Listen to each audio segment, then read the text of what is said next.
How to cell ये दुनिया की सबसे डिमांडेड स्किल्स में से एक है। पर स्टिल दुनिया का कहना है कि हाउ टू सेल से पहले हमें ये पता होना चाहिए व्हाट टू सेल। चलो अब ये चीज तो समझ आती है कि what to sell, how to, क्या चीज बेचनी है, ये मुझे पहले पता होना चाहिए किस तरह से बेचनी है उससे पहले। और इसी के अलावा एक और चीज है जो मैंने सुनी है कि किसी भी चीज को बेचने से पहले मुझे ये पता होना चाहिए कि वो किस तरह से कस्टमर की प्रॉब्लम को सॉल्व कर रहे हैं और क्या वो एक्चुअल में सॉल्यूशन प्रोवाइड कर रही है रियल लाइफ प्रॉब्लम में उसकी। बट क्या हो अगर कोई एक ऐसा केस हो जहां प्रॉब्लम ऑलरेडी सॉल्व हो, क्या तब भी किसी प्रोडक्ट को, किसी चीज को बेचा जा सकता है?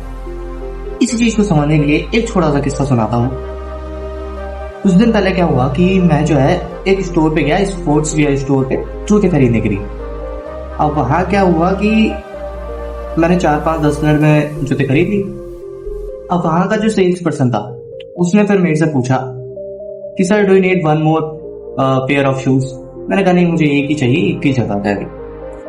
फिर मैं थोड़ा सा आगे आया, शूज का जो सेक्शन था उससे थोड़ा सा आगे आया, कपड़ों के सेक्शन की साइड, कैश काउंटर की साइड थे, तो उधर क्लोथिंग का सेक्शन था। तो उस साइड जो है उसने मुझसे फिर पूछा sir do you need another sports wear items, जैसे लोअर्स हो गए, ट्राउजर्स हो गए, जैकेट्स हो गए, टी शर्ट्स वगैरह। मैंने कहा नहीं। फिर उसने एक दो चीजें और पूछी, मुझे याद नहीं। तो फिर उसके बाद जो है एट लास्ट पे, मतलब इससे पहले मैंने अभी तक सब चीजों में मना कर दिया था, एट लास्ट जब मैं कैश काउंटर पे गया तब उसने मेन गेम खेला। उसने क्या किया कि उसने या तो ऑब्जर्व किया या हो सकता है कि उसने जो है ये स्ट्रेटेजी, जब मैं जूते खरीद रहा तभी उसने दिमाग में बना ली कि मुझे इसे किसी तरह से कुछ ना कुछ चीज बेच के दे दूं। तो उसने क्या किया, मैं जैसे कैश काउंटर पे गया तो कैश काउंटर के पीछे एक्चुअल में क्या था कि वहां जो है एक वुडन शेल्फ बनी हुई थी प्रोडक्ट्स के शोकेस के लिए, जहाँ छोटे छोटे आइटम्स रखे हुए थे, फॉर एग्जाम्पल सॉक्स वगैरह। तो उसने क्या किया कि एक सॉक्स का पेयर वो निकाल के लेके आया और वो मेरे पास आके बोला कि सर ये आपको पसंद है नहीं है, अगर पसंद है तो मैं पैक कर देता। अब मैं इससे पहले कि कुछ कहता, उसने वो चीज मेरे हाथ में पकड़ाई, तो सॉक्स का पेयर मेरे हाथ में पकड़ाया और वो पीछे गया और एक और सॉक्स का पेयर निकाल के लेके आया जो मेरे हाथ में जो था उससे ज्यादा बेटर था। अब इसमें उसने क्या किया कि वो जो दूसरा वाला था वो भी मेरे हाथ में पकड़ाया। अब बजाय पूछने के कि वो मुझे चाहिए या नहीं चाहिए, उसे ये पूछना चाहिए कि सर आप खरीदोगे या नहीं खरीदोगे, उसने पूछा कि सर आपको दोनों में से कौन सा ज्यादा पसंद है, मैं पैक कर देता। And unfortunately for me and fortunately for him, मैंने एक सेलेक्ट कर लिया। अब इसमें क्या स्ट्रेटेजी लगी है कि मैं एक्चुअल में खरीदे जूते गया, क्योंकि मेरी प्रॉब्लम को सॉल्व करने के लिए अगर कुछ था तो वो जूते थे और मैं उसी के लिए गया था। I already had socks and pairs of socks, but still मैं उस चीज को क्यों खरीद के लेके आया? पहली चीज जो उसने यूज की, पहला जो पूरा गेम उसके लिए जो बनाया, वो उसको मैं अगर नाम दूं तो वो है anchor versus add-ons game. Anchor का क्या मतलब है? Main product. जो क्या था मेरा? शूज। एडॉन्स है एक्स्ट्रा प्रोडक्ट जो उसने ऐड किया, सॉक्स, पेयर ऑफ सॉक्स। अब इस चीज को बेचने के लिए, इस गेम को खेलने के लिए उसने अलग अलग स्ट्रेटेजीज यूज की। आई डोंट नो वो स्ट्रेटेजीज थी या फिर उसका पास्ट एक्सपीरियंस था जिसे वो जानता भी नहीं है, but he has the risk. तो उसमें क्या हुआ कि उसने जो है एक टिकॉय इफेक्ट यूज किया।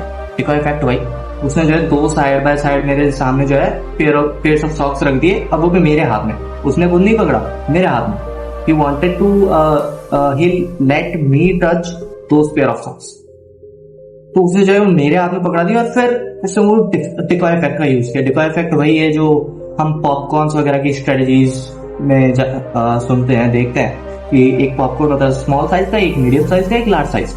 तो मीडियम और लार्ज वाले जो होते हैं वो उनकी प्राइस ऑलमोस्ट सेम होती है, 10-15 रुपए का डिफरेंस होता है। और वहीं जो स्मॉल और मीडियम वाला होता है उसकी प्राइस में बहुत ज्यादा डिफरेंस होता है। इस वजह से जो ज्यादा सेल्स होती है वो मीडियम और लार्ज वाला होती है। इसी तरह से उसने क्या किया कि यहाँ जो प्राइस जो थी सॉक्स के दोनों पेयर्स की वो एग्जैक्ट सेम थी, पर उसने कलर्स का यूज किया। दोनों जो कलर्स थे उन दोनों में बहुत फर्क था। जैसे मैंने कहा कि मुझे जो दूसरा वाला था वो ज्यादा पसंद आया पहले वाले के कंपैरिजन में, इसलिए मैंने उसे सेलेक्ट कर लिया। प्लस उसने मुझसे ये पूछा कि सर आपको कौन सा ज्यादा पसंद है, मैं पैक कर देता हूँ, इंस्टेड ऑफ आस्किंग कि आपको खरीदना है या नहीं खरीदना। और जो कुछ स्ट्रेटजीज मैंने ऑब्जर्व की है एक है द गेम ऑफ इमोशंस। देखो मैं जो है, आपने अगर सही से ऑब्जर्व किया हो तो मैंने शुरू में जब उसने मुझसे पूछा था सर आपको एक और पेयर चाहिए शूज, मैंने उसे ना कह दिया रिजेक्ट कर दिया। फिर वो थोड़ा मैं आगे आया, फिर उसने मुझे क्लोथिंग वगैरह के other sports wear items prefer किए, मैंने उनमें भी ना कह दिया। फिर एक दो चीजों उसने और कुछ रिकमेंड की थी मुझे, अब मैंने ना इसकी बार ना कह दिया था कि अब मेरे लिए ना कहना बहुत हार्ड था, और इसे और ज्यादा हार्ड बनाने के लिए उसने डिकॉय इफेक्ट।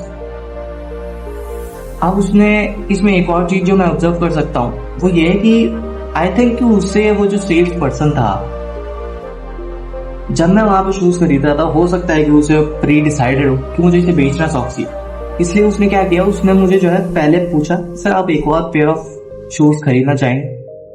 अब इसमें क्या होता है कि जो सॉक्स की जो प्राइस, फॉर एग्जांपल अगर 500 रुपीज का सॉक्स का पेयर है, तो जो शूज का जो प्राइस होगा वो होगा अप्रोक्स 2500, मतलब उससे 5 गुना महंगा। तो उसने स्टार्टिंग में क्या किया कि मुझे जो है महंगी चीजें रिकमेंड की, जो मैं जो एड ऑन वाला जो आइटम खरीद के लाया था उससे 5-6 गुना महंगी चीज रिकमेंड की। फिर उसके बाद में थोड़ा आ गया तो क्लोथिंग वाली जो स्पोर्ट्स वेयर आइटम्स है वो भी उतने ही प्राइस में, 5 से 6 गुना महंगे। And at last he recommended a very small price. तो इसलिए आई थिंक कि this is somewhat somewhere the reason why I could not deny him। तो इसमें जो है कोई भी हाउ टू सेल में अगर आपको 100% श्योरिटी चाहिए, इस चीज से जो मुझे सीखने को मिला कि अगर मुझे 100% श्योरिटी चाहिए कि मुझे सामने वाले को बेचना ही है, तो कोई एक स्ट्रेटेजी काम नहीं करेगी, मुझे चीजों को जो है लिंक करना आना चाहिए। यहाँ पे बहुत सारी 2-3 स्ट्रेटेजी उसने यूज की। पूरा जो गेम था वो था एंकर वर्सेस एड ऑन था। अब उस anchor versus ad on game खेलने के लिए उसने 2-3 स्ट्रेटेजी यूज की, game of emotions, decoy effect and mind का, कि बड़ी चीज से सीधा छोटी चीज के लेकर it is harder to reject at that moment. और ये चीज मैं तब रियलाइज नहीं कर पाया था एट दैट मोमेंट, बट एक दिन मैं बैठा और मैंने सोचा कि मैं क्यों खरीद के लाया उस चीज। अब तब मुझे जो है मैं इस चीज पे जब लिखने लगा तो मुझे और क्लैरिटी होती है।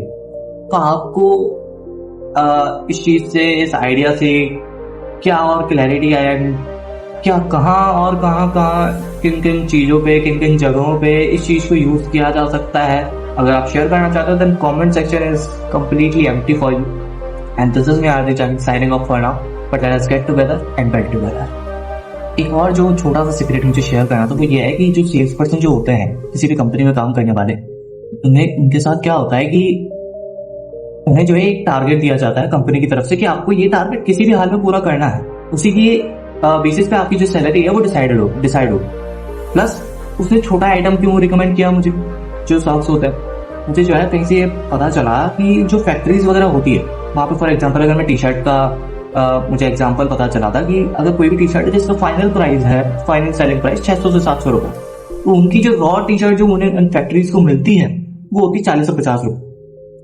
तो अगर 40 से 50 रुपए के बाद भी वो उनकी तरफ से जो मॉडिफिकेशंस करते हैं फर्दर, फॉर एग्जांपल अगर वो इंक प्रिंटिंग वगैरह की और अलग अलग कॉस्ट में मिला दूं कलर्स वगैरह की, तो 30 से 40 रुपए और महंगी हो जाती है, but still it is less than 100 rupees.